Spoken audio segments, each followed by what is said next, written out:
Early because there we go. On my side of the thing, it always is a black screen before I come on. But anyway, hello, welcome. My name is Brittany Lewis. I am a professional artist, illustrator, graphic designer, and tarot deck enthusiast. And Sundays is the day that I work on my dream project, the Cosmic Gateways Tarot. Today is no exception to that. So I'm so happy to be here. Sunday is definitely my favorite day of the week. PL, what's up? How you doing? I love to see you guys.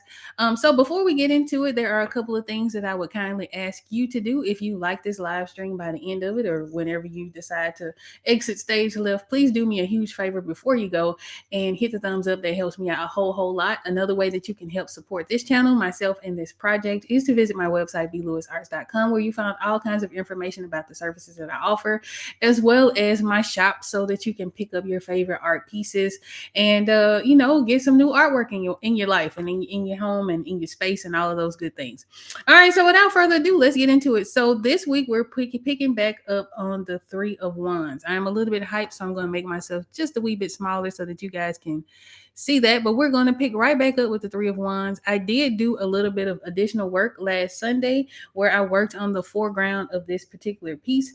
I think where we left off is I was finishing up her costume and I was actually working on the wand or the staff that our main character is carrying. I went ahead and finished off the other two trees, if you will, the other two wands, and I also did some work in the foreground. Today, I would like to focus a little bit in the middle ground. This is where we're going to have the sand dunes as well as the statues and the columns and things like that.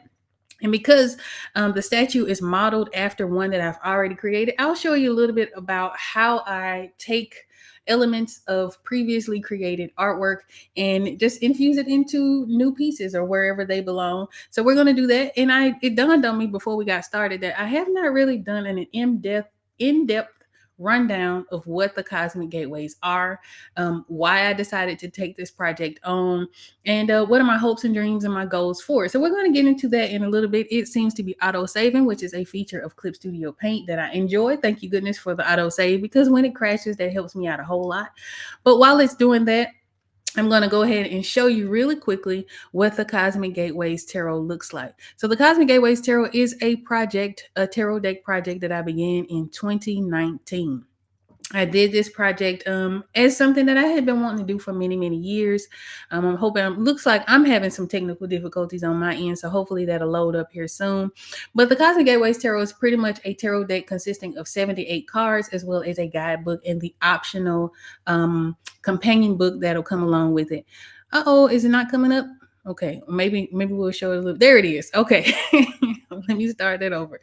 All right, so these are the cards that we worked on so far. I've been working on this project off and on. Life gets to life, and so I'm not able to devote as much, or was not able to devote as much time as I am now. So I chose to work on this on Sundays to get it done. I began again in 2019. Leading up to this, I was doing work that I didn't necessarily enjoy. I enjoyed it, but it wasn't what I wanted to do ultimately. I was also doing work for clients primarily. And overall, I was very dissatisfied with the amount of work, with the kind of work that I was putting out into the world. And I wanted to do a tarot deck, right? That was something that I was wanting to do. I was also reading tarot at the time, but wasn't able to find a deck that I thought spoke to my likes, my interests. I didn't see myself reflected in any way in the market, right? So I was having a really hard time connecting with the options that were out in the workplace. Hey, Black Tutu, I'm getting all tongue-tied today. Black Zetsu, I'm happy to see you here. What's going on? I hope you're doing well. So I was a little bit, not necessarily disgruntled, but I just was not happy with the work that I was producing at that time. I was also unhappy with the choices and the options that I had in the realm of like spiritual imagery, specifically when it came to a card deck at that time. And so the two worlds just sort of collided, right? I had dreamt of doing a tarot deck, but for whatever reason in my mind, it did not occurred to me that that's probably what I should be working on, because that'll fill two voids for me. That'll give me the work that I enjoy doing, the art that I enjoy doing, but it will also sort of create the thing that I actually want to use. So thus began the journey of completing the Cosmic Gateways Tarot. Now this deck, again, I've been working on this for a minute. I do enjoy it. There are times I've learned quite a bit. There are times where I'm super confident and I know that, it's all going to work out. There are times when I'm not real sure, right? There are times where I'm not as confident. And I think that just sort of is a testament to how life goes. There are going to be days where you're going to be extra confident and, extra motivated to complete a goal. And then there are days where it's not going to be so much. But so far, we've completed about 30, I want to say 33 or 34 cards. There are over 40 left to create. And so, because this is something that I want to do, I had to dedicate time. I had to set aside time to actually get that thing done and to get that started. So, before we get too deep off into that, I am going to take my brush, and this is just a regular brush. And again, for whatever reason today, I don't know what a live stream is without technical difficulties. It seems to be just sort of the way it goes. But today my computer is moving a little bit slower than I would like.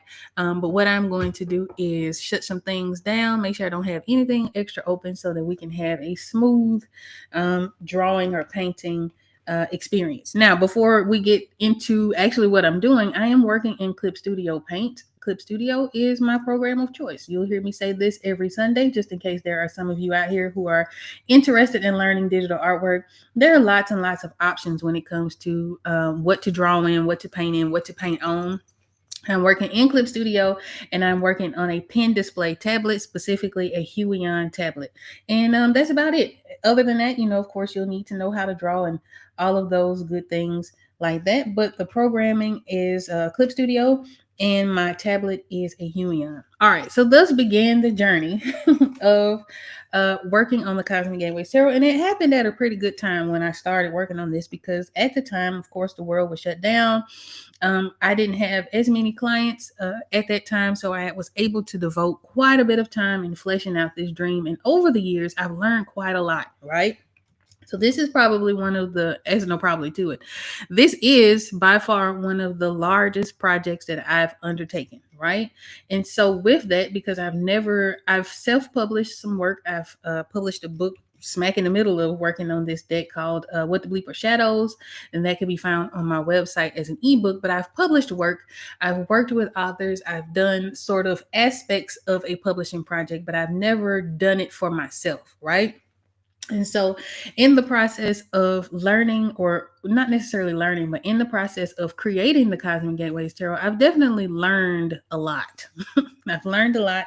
I've learned a lot about myself, and I've learned a lot about what it takes to manage a project of this size, the cost.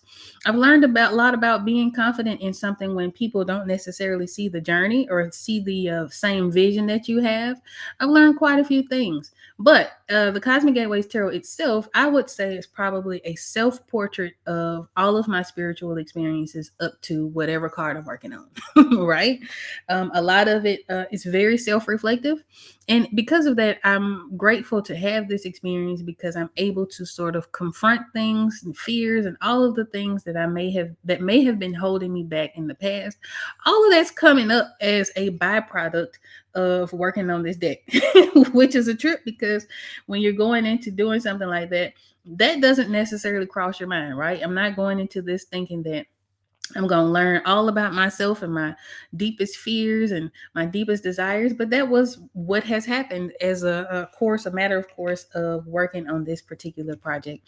And I believe that comes with anything that you are sort of taking a gamble on, right? Anytime you bet on yourself, things are going to come up. And I think all the better for it because that means that I'm taking care of that, right? And I get to reflect it in the images that I create. And so that's pretty much what I've done. Again, there are going to be 78 cards in this particular deck. Initially, I was like, well, it'll be fun for me to do 80. Then I started and I was like, well, let me just stick with the traditional 78 cards. It does follow the Rider-Waite-Smith system. Now, with tarot, there are usually 3 primary systems, right? Of course, there are other outliers in tarot when it comes to cards, but primarily there is the Rider-Waite-Smith system. There's the Tarot de Marseille, and then there is the Thoth Tarot, which was created by Aleister Crowley, and everything that you will find on the market sort of falls within those systems, right? So, because the Rider Waite Smith system is probably the most written about and the most talked about system when it comes to tarot, most common, I would say, that is the reason that I decided to use it as a basis for the Cosmic Gateways Tarot, because I'm thinking ahead for the new reader, right? I think a lot of times, sometimes when we do projects, us as creators, we kind of keep ourselves in mind, but I'm thinking about the consumer and I'm thinking about the person who's going to pick this up as their very first deck. So I want to make sure that in doing so, they're able to study along with the source material when it comes to the Rider Waite Smith. So that is the goal for that. Now, again, I have put a lot of thought. I've put a lot of myself into this project. But I've also gotten a lot of inspiration from you guys. Inspiration for me comes from all kinds of different places. That it can come from watching movies, watching film, right? It can come from listening to the experiences of others and then identifying with those experiences and being able to reflect those things in the images that I create. A lot of that does take place in the development of these cards. Now, what I'm doing really quickly is I am laying down sort of a second layer of flats, right? When it comes to these sand dunes. Now, a few episodes ago, I showed you, actually, not a few episodes ago, because that live stream didn't happen, but I did upload a video that demonstrated the act of me laying flats for a digital painting. And basically, you're just laying down the base color tones so that you can then come back and add details. I am taking that up a notch, doing sort of a similar act in creating these sand dunes by just laying down another layer of flats. But this time, I'm doing a little bit of variation between the colors that I'm laying down and the actual dunes, right? I'm sort of setting a foundation for myself. Now it's going to move a little bit with a lag. I don't know again what's going on with technology today, but this is life. We're going to rock with it and we're going to keep going.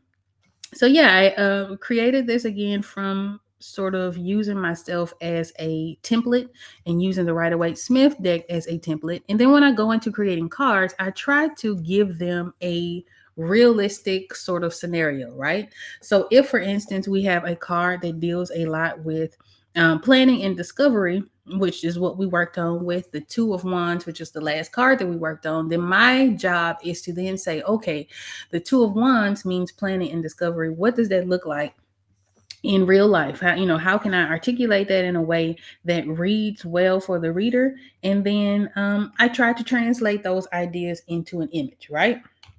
All right, so I'm going to make my brush a little bit smaller because, again, we got a little bit of a lag. So maybe if I lower the size, we'll be all right. All right, seems to be moving a little bit better. So that has been the process of creating this deck. It is based on the Rider Waite Smith. And I think that's really nice because the Rider Waite Smith deck was illustrated by Pamela Coleman Smith, who was another woman illustrator. And sort of take quite a lot of inspiration from her story and sort of learning more about her journey of creating. And it's been a fun time. It certainly has. Now, in terms of theme, this particular deck follows sort of an Afrofuturistic science fiction vibe, right? And the reason that I went that way, I don't know if it was on purpose at first, and I'll backtrack a little bit. The reason why is because when I started this project, I didn't necessarily have a plan. I didn't have a goal. I didn't even have a theme in mind, right? The first thing that I wanted to do was just to get started. And so, in doing so, I created the very first card, which was the High Priestess. But the High Priestess began her journey as the Chariot. Now, I knew in creating the High Priestess that I wanted to have like glowing alchemical symbols and, things like that. And then, of course, it rang the bell that, okay, well, you do enjoy science fiction, you do enjoy Afrofuturism, so let's lean into that a little bit more. Some of the things that have happened with the deck in terms of themes, in terms of symbolism, have happened as a course of like happy accident, right? Again, I can go in with this particular idea based on my research, based on my experience with the cards, and then I will allow inspiration to sort of take whatever shape inspiration is going to take, and then I kind of follow it to see where it goes. It doesn't always end successfully. The case of having the very first card start off as the Chariot and then end up as the High Priestess is a testament to that. So it doesn't necessarily, sometimes you can have an idea and it doesn't necessarily work out, but you do pivot, right? And so pivoting is one of the things I talk a lot about because I've had to put that into practice quite often in the development of this particular project.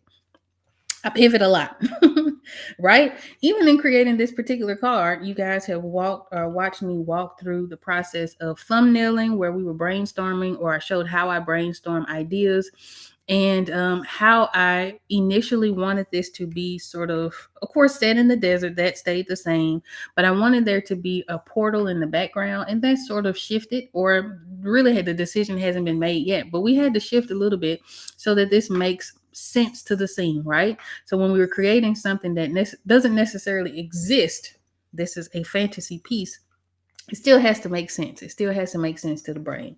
And so those are some of the things that I've had to learn, because when I'm working with clients, right, I'm usually taking inspiration from my conversations with my clients. So a lot of the work that I create for other people, although I am creating the image, although I am fleshing out what they have in mind, I'm still taking a lot of inspiration from the needs and the desires of my clients. But when it comes to working on it, for myself, I have to sort of lean on my own experiences, and I have to lean on my own trust in myself that I'm able to complete something and create something that I want to see. Right. All right. So I'm just laying in again some bass tones. I'm going to skip around a little bit. The next thing that I'm going to do is I am going to go back and revisit one of the cards that I've completed so far.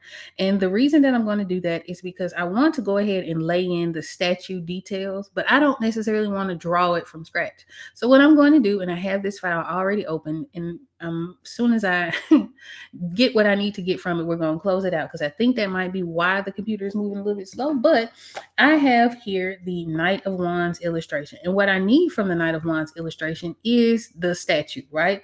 Now, these come in pairs. And I'm not entirely sure where everything is. So what I'm going to do is I'm going to grab all of the things in this, and thank goodness that I label all of my layers, but I'm going to grab all of the things that look like this is the statue. I'm going to copy it, and then I'm going to bring it into my Three of Wands canvas, like so. Now it's probably going to take up quite a bit of space. It's not going to look right. It's going to look very, very much out of place, but that's okay, because we only need aspects of it, right? And so from there, what I'm going to do is merge all of that together. I don't know how it's going to look just yet, but we're going to see here together. So I'm going to grab all of that I just copied over. I am going to merge those selected layers, and hopefully that doesn't screw anything up, and it didn't. Good. So I'm going to go back over to my Knight of Wands, close that out, so that it's not taking up so much computer space because it is a large file, as they tend to be. And then we're going to work on building up again this middle ground layer.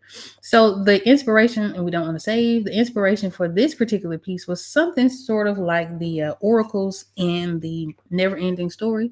And so I'm just going to take, I don't need both, so I'm just going to keep one. I'm going to get rid of this one. And even with the one that we have, I don't need the whole thing. So what I'm going to do is, now that that is the only thing I have, I am going to turn her over, and then I'm going to take away what I don't need, right? So I'm going to put her in the position that I need her in.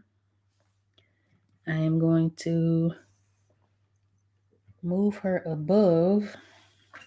Actually, cancel. I'm going to put her in this position. I am going to erase the lower half of her body because I really don't need it. And then once we do that, I'll be able to manipulate it a little bit and make it fit this particular scene, even in color, right? So right now she's pretty gray. Okay, I don't need that much information. All right. So now what I'm going to do is raise her above my monuments layer.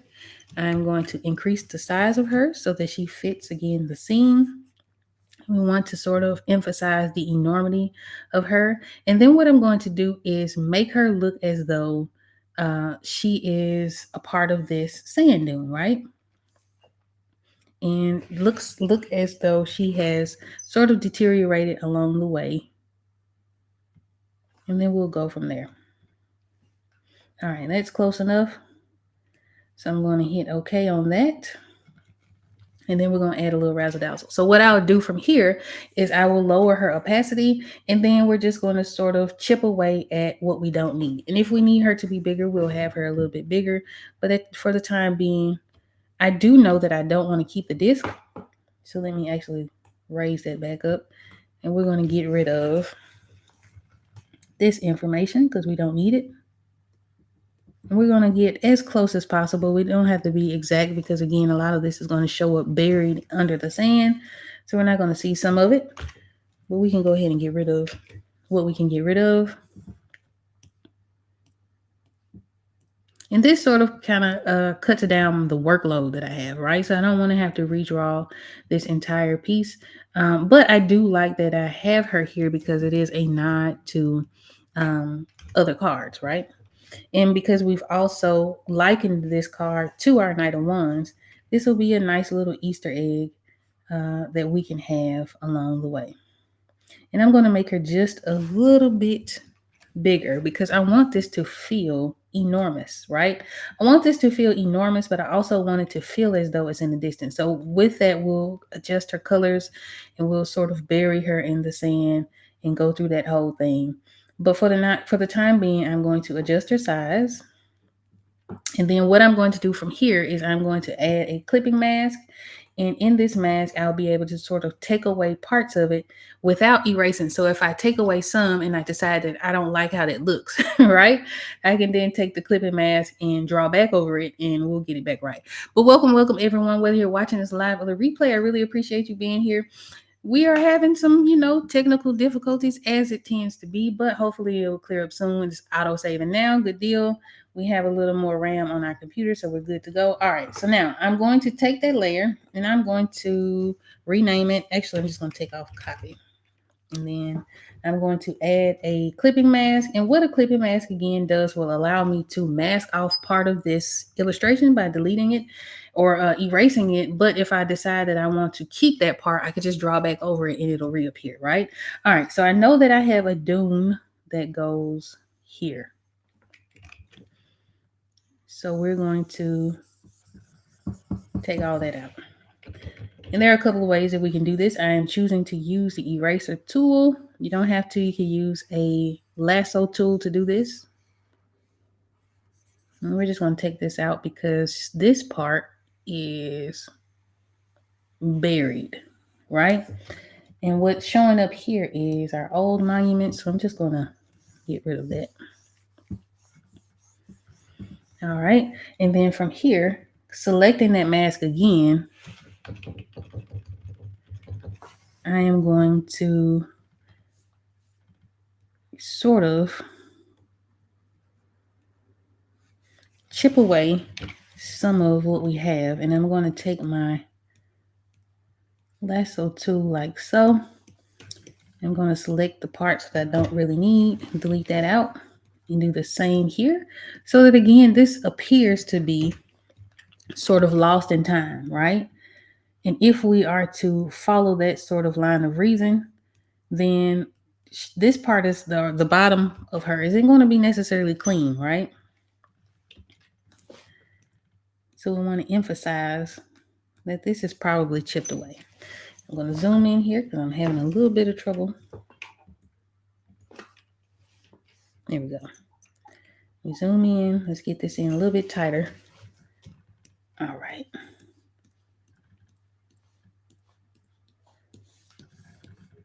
Like so. Oh.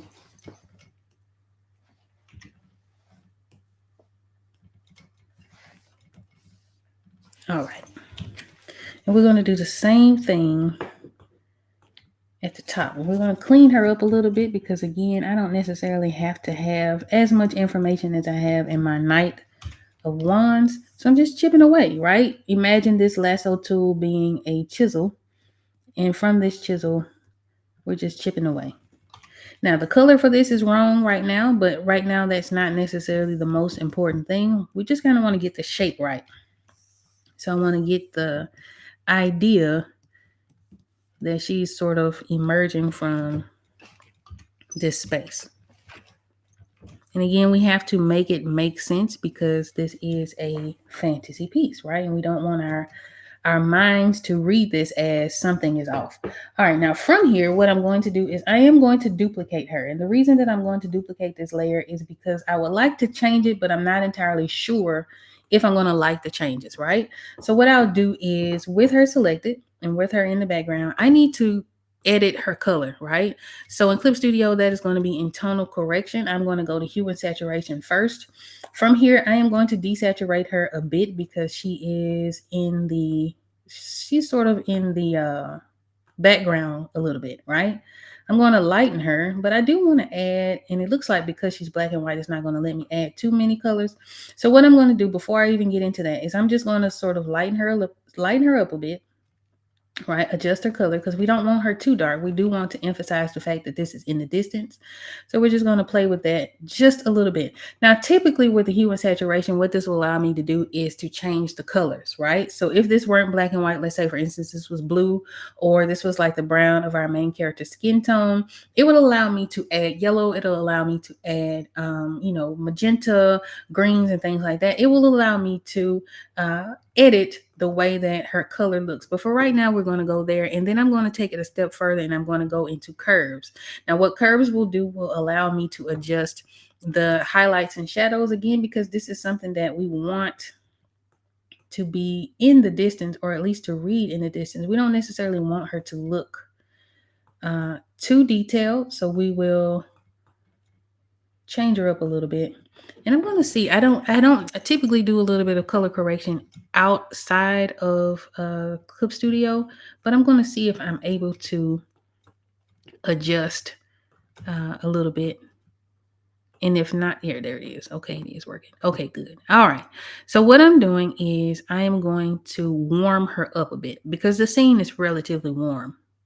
And by warm, think in terms of temperature, we would associate blue as a cool color because blue feels cool, right?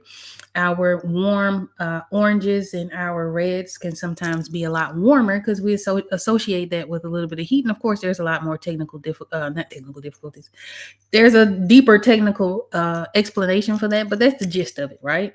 So we want to warm her up and we want her to actually feel like she's part of the scene. Now, with the other card, with the Knight of Wands, she feels as though she's within this sort of stony cavern. That's the way she feels. But since she's out here in the desert, maybe she's lost some of her color.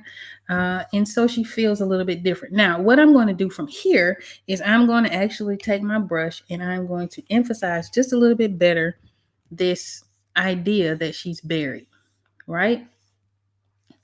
So we're just going to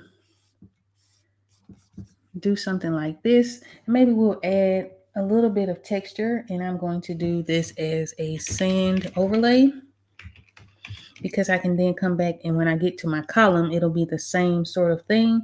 But what I want to do on top of this is I kind of want to add a little bit of graininess maybe, right? So what I'm going to do is I'm going to pick up my airbrush, and I'm not seeing much, so I'm going to zoom in a bit. But we want it to feel like I drew this in, right? We don't want it to feel like I copied and pasted this from another card into it, but we do want it to look as though the cards are related. But I want it overall to feel like, okay, well, Britt must have drew that in, right? That's sort of the goal here. So looking at my reference with the sand dune shapes seem to be very clean and crisp. There's not a whole lot of texture going on in terms of sort of the lines here if you're watching the reference panel underneath. So we kind of want to mimic that a bit, but again, we do want it to look as though she was meant to be here and that I drew her in. Right? All right, so I'm going to zoom out a little bit because from her there's also going to probably be a shadow behind her, and there may even be a point of impact. All right, so let's see here. We're going to experiment just a little bit. All right, so I'm going to do a new layer, and on that layer, I'm going to grab my brush. I'm going to select this brown color, this orangey color, and I'm going to add a little bit of shadow, kind of where she meets, right? And I probably want to set this behind her. So let's go behind our statue. There we go. And I am going to grab my chalk brush. And I don't know if this is going to work. So this is sort of the way that this goes. But I know the intention is that we want this to feel like a solid piece of stone, right? And so as such, she's going to create a little bit of a shadow behind her. And how deep that shadow goes, I don't know yet. We'll sort of work it out as we progress. But there's going to be some sort of indication that, she's in the ground. All right, we're going to clean that up. I don't know how that looks, so we're going to zoom out and see. It looks okay.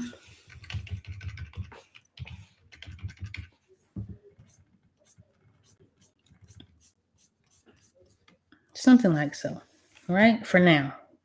Now, what I can do from here is go back into my sand dune and we can clean it up a little bit. Next, let me go back.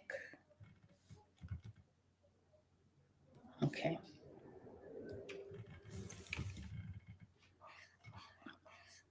And so the beauty of being an artist is really that we get to experiment a little bit, right? It doesn't necessarily have to be perfect. You don't have to have it, right out the gate perfect.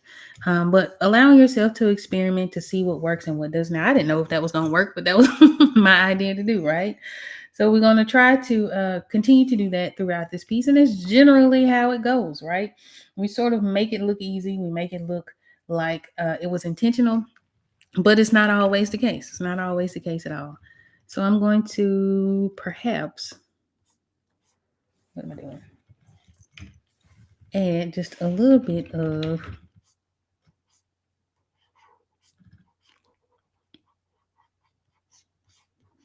like so. And then I'm going to, there we go. So now we're looking like she's been broken off, right? I'm going to pull my reference back here. I think I do have a reference for the Knight of Wands, but it's going to take a minute to come up. In the meantime, we're going to go ahead and continue to make this look like she was drawn in, right?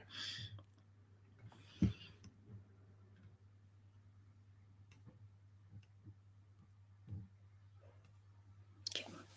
I'm going to cycle through my references here, see if I can find what I'm looking for.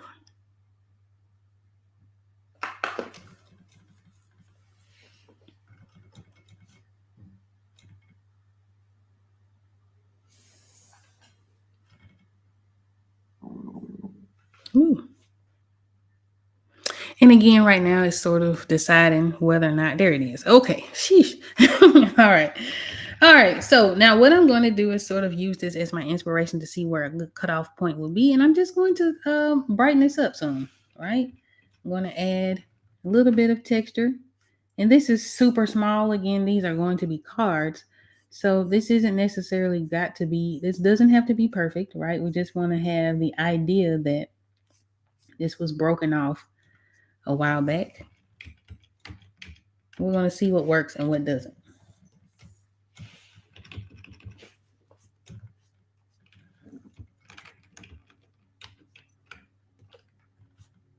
So back to the Cosmic Gateways Tarot. Now again, these are going to be 78 card deck. Now, as far as size goes, for those of you who are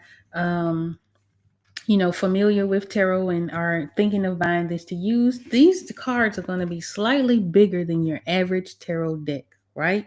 So if you've ever used Crow Tarot, for example, it'll be the size of Crow Tarot. So just slightly smaller than an oracle, but bigger than your actual standard tarot deck. Now, what I learned sort of as a way of, learning how to produce this and talking to manufacturers and things like that, if you are going into producing your own deck, it is possible to get it any which way you want, right? There is a standard, which of course, if you go by the standard, is going to be a lot less expensive to produce because they already have the molds and things created for that. But if you are going a custom size route, such as the Cosmic Gateways Tarot, such as the Crow Tarot, because it's not a custom size either, there is going to be an additional fee associated with that. So if you are again producing a tarot deck or an oracle or something like that that doesn't follow a necessarily follow a custom, just sort of keep that in mind, something that I sort of had to learn along the way. But yes, these will be bigger than your average tarot deck. Now, the reason is really for vanity. It's because I like the size, right? I do enjoy the size of a standard tarot deck, but I like the larger size, and I have relatively small hands. I think they shuffle well. The key is going to be making sure that I don't have the card stock too thick. That's going to be very, very important when it comes time to, pick a card stock and sort of go that route in deciding how thick or thin these cards will be. I don't want it to feel cheap. I also don't want it to be as so thick that you can't shuffle them. So if any of you guys are familiar with Modern Witch Tarot, for instance, that is a 400 GSM cardstock. It is incredibly difficult to shuffle, right? So you have to do like the overhand shuffle. You can't riffle shuffle like you would a regular card deck. But I have other card, options that don't feel quite as quality. So I have to sort of find the balance. I think a 350 is going to be the sweet spot for me, because thinking of Modern Witch Tarot, I believe that is a 400 GSM.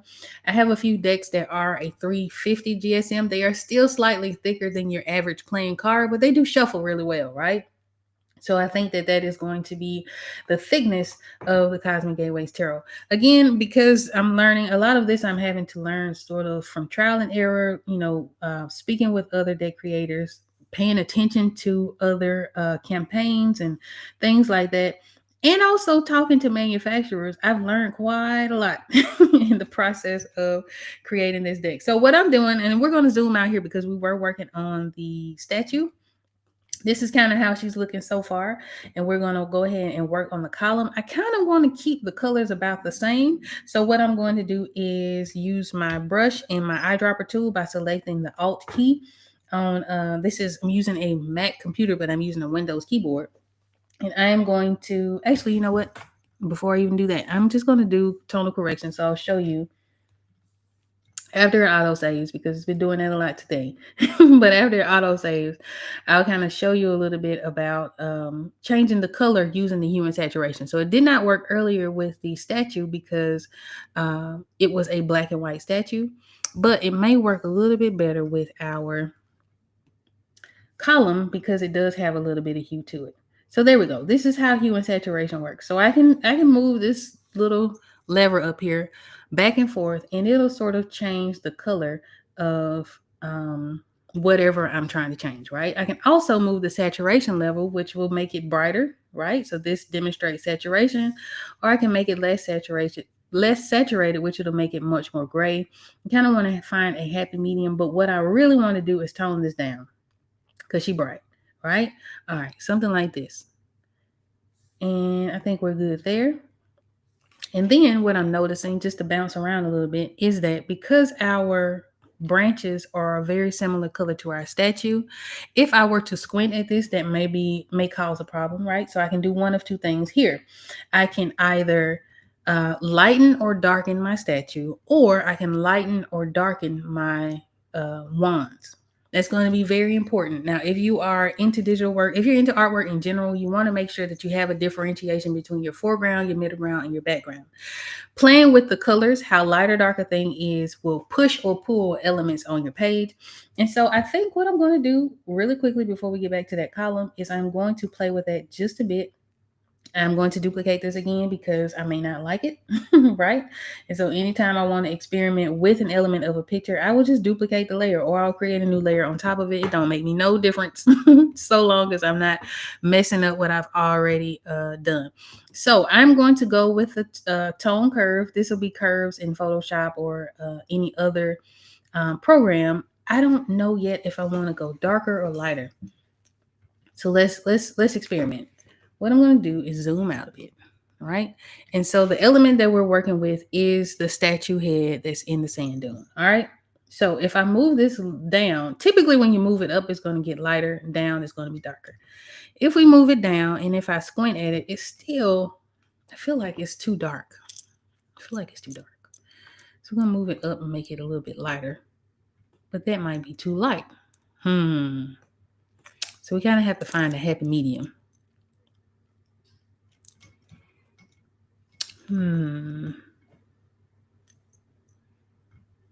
Okay. Something like that. And then what I will probably do is go into my wands. And I am going to duplicate these two layers and merge them.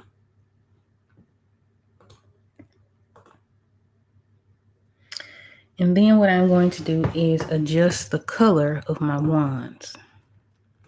Going into hue and saturation, we may make them a little more saturated, right? We may even adjust just the tone. And it's going to be very, very slight adjustments, right? But if I make it a little bit more saturated, that'll push everything else back some. You can make them lighter. Don't think I want to do that. I think I want to go a bit darker, a little more saturated, and I'm pretty happy with this brownish color. All right, so just to show you the difference, this is the new look, right? And that's the older look. So that's the newer look, that's the older look, right? So far, in the, as a brown and as slightly, I would say slightly darker, it sort of pushes our statue back, and that's sort of what we want to go for. Because again, we want to differentiate between our foreground, our middle ground, and our background. All right. Now we're going to do go back to our column and work on it a little bit. I've never painted a column, so this is going to be very interesting, I think. I'm going to go back to my monuments layer, and I have a few layers on top that I need to label. So before we get into it and I get too lost in the sauce, I want to make sure I know exactly what I'm working on. Okay. So we're going to call this statue. Statue ground shadow, and then what is this? Okay, and this is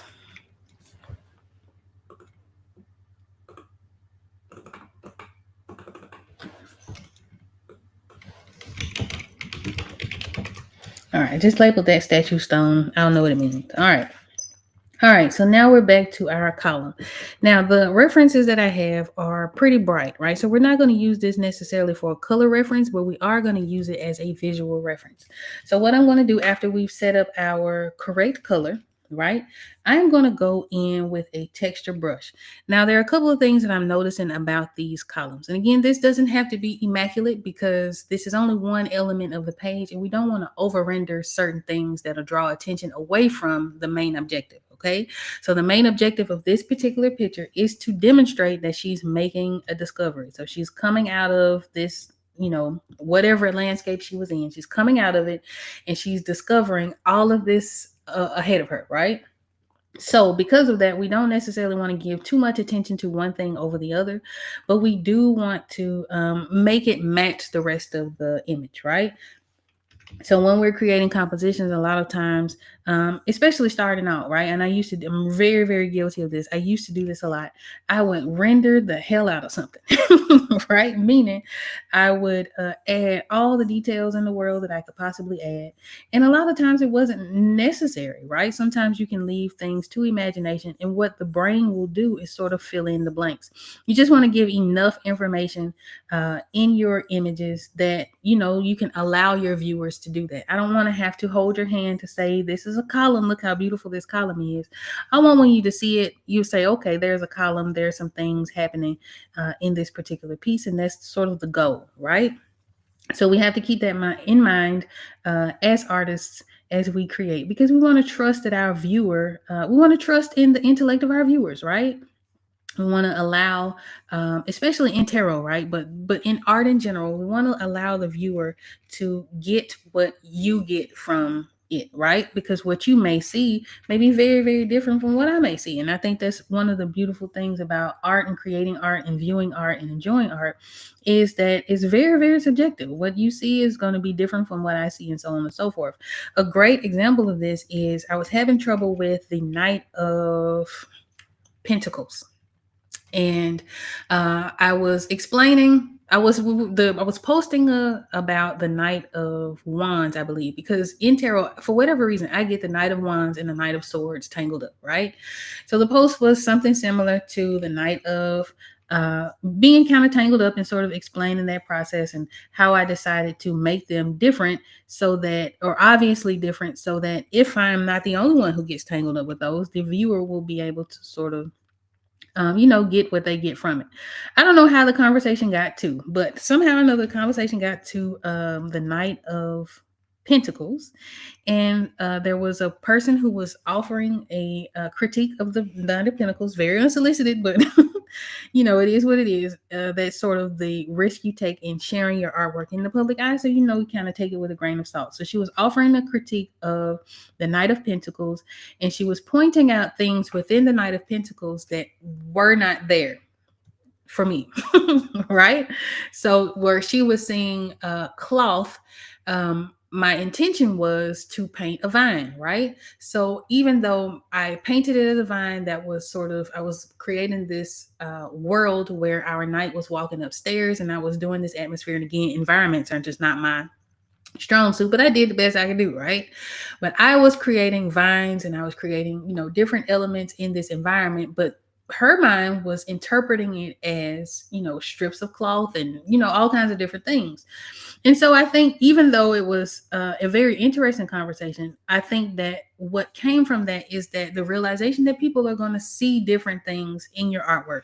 And so I don't want to have to hold your hand to say, well, look at this column, right? Or look at this vine. I want you to see what you want to see in it, especially with this being a tarot deck, because very dependent upon how the reader interprets the images, right? How the reader interprets the symbolism, how the reader sees themselves in the cards. And so, again, I don't want to have to make this the most beautiful column in the world. I do want it to look good, right? But it doesn't have to be like strikingly photorealistic or anything like that. That's not really important. So what I just did was turn off my sketch so that I can see how this actually looks. Now, if we want to break down a column is basically a cylinder, think a Pringles can. And so I want to render this out with that in mind. So what I'm going to do, because I got a little bit ahead of myself by adding details, but what I'm going to do is course correct a little bit. I'm going to add a layer on top of that.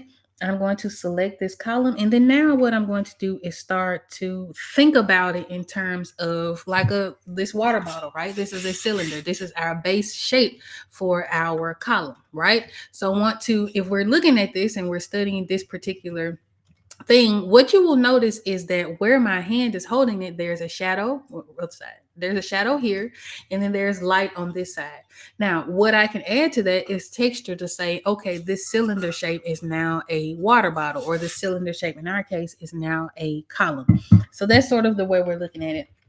That's how I'm going to approach this. And what I'm going to do is I'm going to take that same texture brush. I'm going to select this deeper, darker color. Actually, you know what? I'm going to select the color within my statue so that there is some continuity. I am going to select the columns in general. There we go. And then I am going to add this much texture, right? Or this sort of shadow, so that we know that this is a rounded shape. And then from here, and if that's too dark, what we'll do is go with a lighter shade, just so that we can sort of get the idea that this is, again, a cylinder. And then we will, add back in our details or take away from the shadow that we created, right? But all of this is play. Even though it's work, even though you have to sort of think about a lot of things very differently than you would if you were just viewing, and you have to sort of make sure that you're telling the correct story. A lot of this is play, right? So you kind of experiment and you have a good time with it. You sort of figure out what's going to work, what's not. So what I'm noticing with our references, because these are old beat up columns, and that's pretty much what we're drawing in, is that the lines have been sort of chipped away a bit. And it's not showing it. There we go. Let's get a lighter color in there. So we want to kind of emphasize that some, right?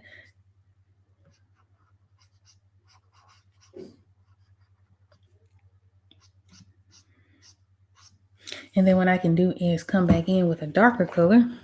We can set up some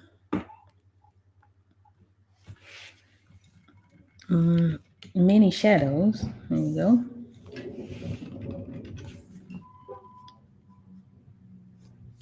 To emphasize the fact that these have been carved into. Again, because this is sort of off in the distance, some of this detail you're not going to read, right? So if I was looking at my reference and I'm choosing sort of something to model this from, I would look at this very back column all the way in the back, and I would sort of pay attention to what information I can read with that. And then that's pretty much the distance of this one. So that's what we're going to kind of focus on, right? We don't necessarily want it to be, again, as highly rendered as anything in our foreground or anything we want to draw the eye to. We just sort of want it to read as what it is. Now I'm going to take some of this, because if I'm looking at that one as my reference, then what I'm going to do is add some of that back in, right? And then just like with our statue head, what we'll do is make sure that our sand dune sort of covers it. So some of this will get lost in the sand dune, right? We're adding all of this back in.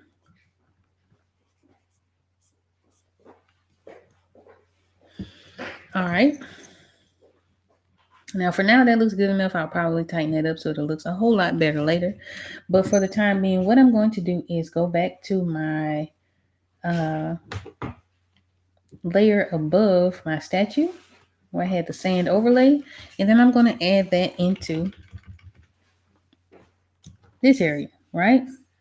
So that it looks like it's sort of swallowed up in the sand.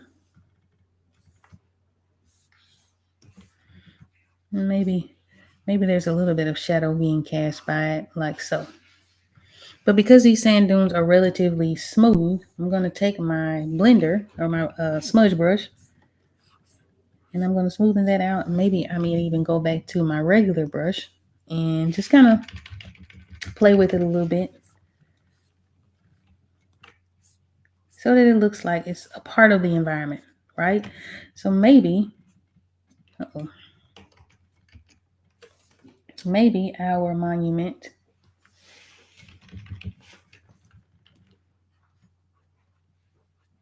kind of sits like this, right? So we're going to go back up to that layer. Something like that. And then behind it, we can add the shadow. Oh, let's move it back up.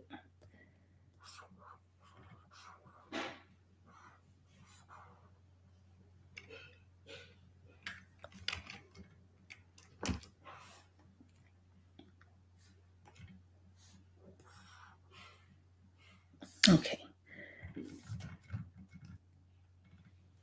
All right, so auto saving again, looks like. And I think we're going to call this one a short stream today. I don't know. We'll see. I'm enjoying this, though. Thank you guys again for being here. If you're watching this live or the replay, I always enjoy having you here. And I'm rambling a little bit today, but that's okay. Hope you learned something from it. And again, I wanted to make sure that we have a little bit of emphasis on what this project actually is, right? Because I know that, that's not what I meant to do. There we go. All right. I know that I've been live streaming now, showing the process of creating this particular project since June of 2024. So it's been a minute. And so off and on, I think maybe I take for granted the fact that there are always new viewers. And so everyone may not be caught up to the ins and outs of the Cosmic Gateways Tarot. So I'm always happy to sort of talk about it because, again, this is my dream project. This is something that I wanted to do for many, many years. Now, if you are interested in learning more or watching a more in depth video of the Cosmic Gateways Tarot, I have something for you. And I'm going to smudge this out really quickly and then I'll show you where you can go to find out all about the symbolism. Because I did a really, really deep dive and a breakdown of it. And as things progress, you guys will get more and more information on that. But if you visit my YouTube channel here in a little bit, after this live stream is complete, I'll show you there is a playlist dedicated to the journey of completing this particular project. Now, there are a couple of card breakdowns, and I'll probably get around to doing more of those because, again, we have 30 some odd cards done. And I know that there are always new people who are coming in interested in this particular project. So I do want to show you where you can go to find out much more in-depth information. All right, so here is a YouTube channel. And of course, it's showing that we are live. All right, now if you go over to playlists or videos, either one is fine. If you go over to playlists, there is a playlist called Journey to Completion. Journey to Completion. It has 27 videos. Some of those are the live streams, right? But if you go over to the videos tab, and if you scroll down just a bit, right, to about 2022, which ain't far because I ain't put many videos out, but there are two very specific videos. The thumbnails say the hidden messages of the Cosmic Gateways Tarot. There's a part 1 and a part 2. So in these, I talk all about the symbolism of this deck leading up to, I'm not really even sure what card I had left off at that point, but I dive very, very deeply into it, talking about my whys, why I chose to create this deck, what this deck is based on, what some of the overall archetypal symbolism is. For instance, the glowing triangles, which are the alchemy symbols for the elements, earth, air, fire, and water.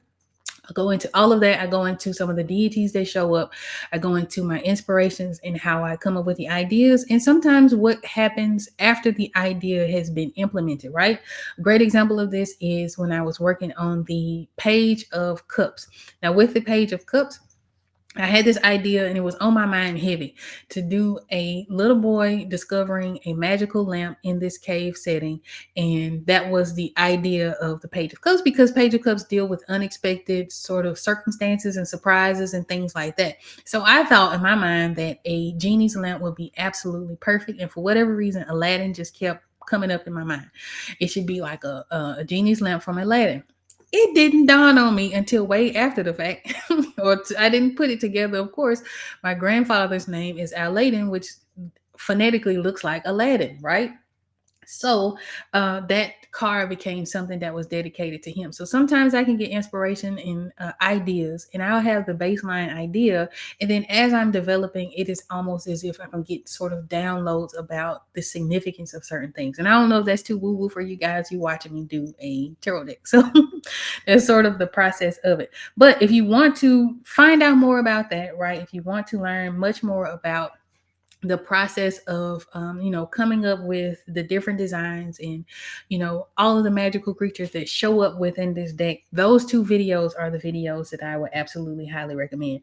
I do have two card breakdowns. Again, this will be something that I'll sort of lean into more as we progress, but I do talk a little bit about the Tower. I do talk a little bit about Temperance, and then from there, of course, I have videos about hiring graphic designers and illustrators and all kinds of good information. But those two are the videos that you're going to want to pay attention to if you are interested in learning a whole lot more about the Cosmic Gateways Tarot.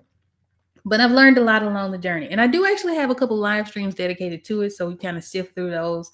And if you are interested in learning more. But I think we're going to call this a live stream. So far, what we've done is work on the statue in the background and the column. And they look relatively good.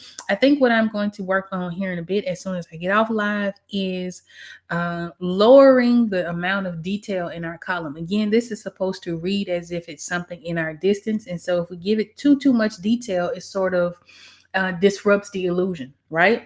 So we want our most detailed aspects to be in the foreground. That's going to be with our character, that's going to be with our wands and everything that's happening around her, right? In her space and in her bubble. And then everything from there should be slightly less detailed or slightly less rendered. Also, slightly less vibrant and slightly less saturated. And that'll sort of feed into the illusion that she's looking off into the distance. So, right now, I have it a little bit too detailed to my liking. So what I'll probably do is blur that out a bit so that again we're feeding into this illusion that there is space between where she's standing and what's off into her distance. And so I'm going to keep working on it. Hopefully next week we'll have a lot more progress on this if we're not done with it already. But I do like it so far. I think it's coming along pretty well. Even the look of the stand dunes, which is something that I have not done ever.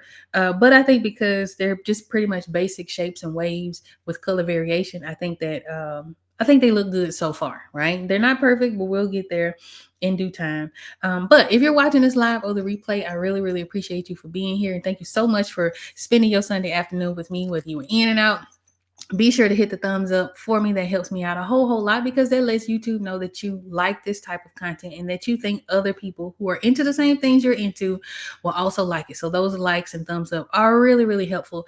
If you would like to learn more about the Cosmic Gateways Tarot, please check out the description below because that's going to have all of the links to sign up for the wait list and get on the newsletter list and all of those things. And if you like some of the artwork, I do have that available on my website.